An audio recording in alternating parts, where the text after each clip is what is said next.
Hi friends, welcome to my February plan with me. Now for February, I decided to go very Valentine's Day-esque. I chose candied hearts and took a lot of inspiration from To All the Boys I've Loved Before, especially with the third movie coming out this month. Everything's already sketched in because I knew it would take me a long time, so I had to sketch everything out beforehand, but I will be drawing and painting everything in with you guys. I was also listening to an audiobook that day, You Should See Me in a Crown. It was an amazing book, 4 out of 5 stars. And as always, I'm gonna start with my Microline 0.40mm pen, which, as I've told you guys before, is the pen that I love using for line work. I feel like it gives me the perfect line, not too thick, not too thin, and I just love the way that the ink runs on this one. So I am using actually the plastic from my annotation tabs to create the straightest line possible.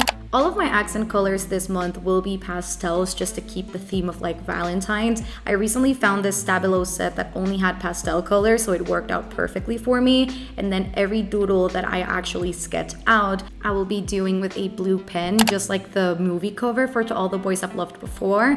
And as you can see, I'm just putting all of the numbers in this little calendar. I decided to have this right beside the cover page for February, just because I had the free space and I thought it was the perfect opportunity to fill it in because I didn't know what else to put in there. Now for my cover page, you'll see as I start sketching it out, I actually decided to go with 2 big envelopes because, again, if you see the cover for To All the Boys I've Loved Before, you see a lot of envelopes and paper airplanes and hearts and just a bunch of doodles, but the letter aspect of it is such a big part of the story that I just decided to make that my cover page, putting the words Welcome February and just, again, filling it in with doodles. And right now I'm just drawing a little postage stamp with a little heart, trying to keep the theme of Valentine's. And again, you'll see as I start drawing everything in, the candied hearts will also make big appearances, not only on my cover page, but also in all of my weekly spreads.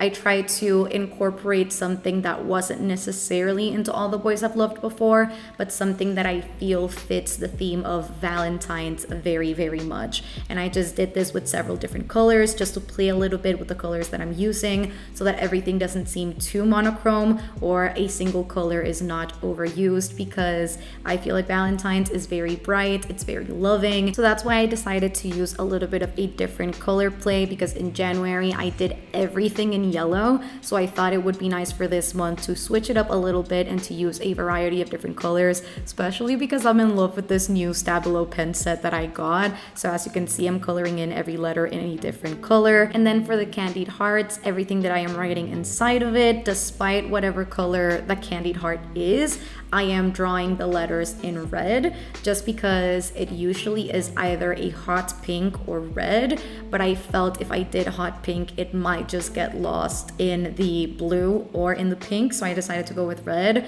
because I feel the color stands out a little bit brighter than the alternative. Now, January was definitely a trial month for me with the bullet journal so that I could see what I wanted to incorporate or what I wanted to take out. And the habit tracker is definitely something that I wanted to keep for this month. I found myself getting really motivated by having my habit tracker, so I kept the same things that I used in January, which was the 8+ hours sleep, my content creation, my workout, and then my clean meal. And then I just did some doodles again with my blue pen, and I typed in a quote from To All the Boys I've Loved Before, which is, "It's not like in the movies, it's better because it's real." And I have not read the book, so I did have to look this one up, but I felt it looked very cute, and then I just highlighted the words in the habit tracker page. I am incorporating a mood tracker this month, which I did not do in January, and I think it's really important to not only recognize those incredible days, but also to recognize those days that we don't feel our best and to not let them win. So I just did the candied hearts theme again, with every card being a day,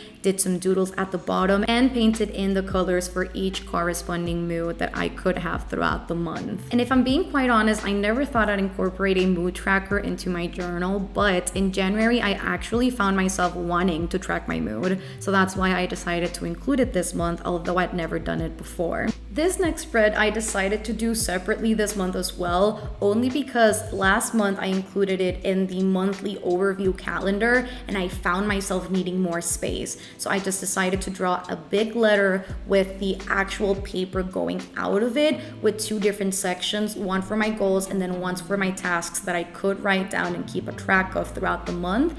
And again, just some cute little doodles at the bottom, just like the cover of the movie. This next spread is probably one of my favorites to keep a track of, and that is my content ideas. I decided to make the title like a tag, either from a gift or a bag, and I'm using my Tombow Furunosuke pen to write in the title, with the downward stroke being the thickest and then the upward stroke being the thinnest. And this is just a place where I can write down all of the videos that I would like to upload in February. Doesn't mean that all of them will go up, but at least it's a place where I can almost like brain dump all of my ideas in and keep a track of them.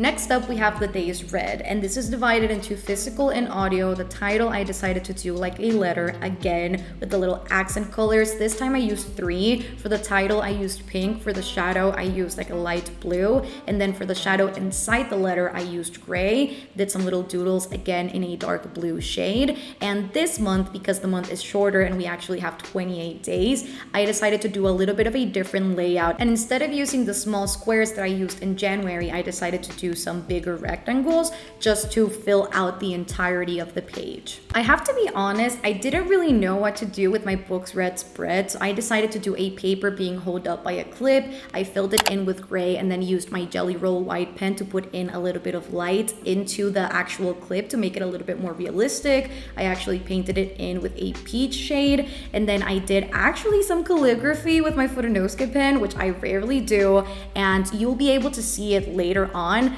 But I actually only did one side because I don't know if I'll actually use both sides for my books read. So I decided to just leave it in one page and then leave the next one empty. And now we're on to my first weekly spread of February, which I did some post-its or paper being pinned to the wall to each corresponding day with some doodles as well, just filled in with the dark blue that I typically use. I also did some shadow into each of the little notes. You'll see that later, and I actually also highlighted every single word of the week. And this is something that I have talked about before, but at least for me, what works with journaling is actually sitting down and taking a complete day to draw everything in every single weekly spread, because if I need to make every weekly spread as I go, I know I'll probably give up, which is why I just have everything done throughout the month, because I know then the only thing left to do is to only pencil stuff that I need to do in or that I need to accomplish in. So everything else is pretty much ready. And the cool thing about a bullet journal is that even if I have every single weekly spread already done and my wrap-up page already done, I can still add stuff for February after that. So that is the beauty of this. It's make it as you go, cater it to you, to what works for you, and this is personally what works for me. Now that last one was probably my favorite weekly spread, but for this one I decided to do rectangles with a little square on each corner where I'd put in the date of the month, and then I'd fill it in with some calligraphy as well to put in the day. And I did some calligraphy as well with the top letter where I put in February. I actually underlined what week it was under the little calendar that I did, and I also had a dedicated box to notes, as you can see right there. I typically don't use those boxes, but I needed something to fill in that space that wasn't necessarily a doodle, so I decided to do that instead. And I also have an extra rectangle at the bottom, and that one I dedicated to things that I needed to get done the next week and that I needed to keep in mind before going into that week. Now, I do have to admit, if the first week was my favorite, then this one definitely comes in at a close second. I decided to do squares instead, and every single date would be penciled in inside the heart. I also used a little aqua shade for the little candied heart that would indicate which week of the month it was, which was week 3. I did some doodles in the free space that I had left, and I also played a lot with calligraphy on this particular spread, and I adore the way that it came out. I've always said that I suck at calligraphy, but that may not be as true as I thought it would be, because the way that it just turned out super nice definitely surprised me. I definitely have to practice my calligraphy a little bit more to be accurate with how the alphabet looks in that particular style of calligraphy, and I just adore the way that it came out, if I'm being honest. I also did did some shadow work with both pink and gray, and I did this little rectangle at the bottom where I wrote down every single day of the week, and this is just a reminder slash task section where I jot down things that I definitely cannot forget that week. And again, did some shadow work with the same colors as I did the other boxes. And there was this quote that you guys could not see because I don't have footage, I don't know why, of me filling it in, but the quote said, "The little things are what matter in life," which is again from All the Boys I've Loved Before. And this is the final week of the month. February only has 4 weeks, so it was very convenient. And this one I did rectangles again with some letters on the left hand side where I would write down the date and the day for the month. And I also had some free negative space at the very bottom, which I used for some doodles as well. And I also did my shadow work on this one, but instead of using the typical colors that I'd used before, I decided to use some pastel green that I had and some light blue just to change the color pattern that I was using before, which was a lot of pink, peaches, and purples.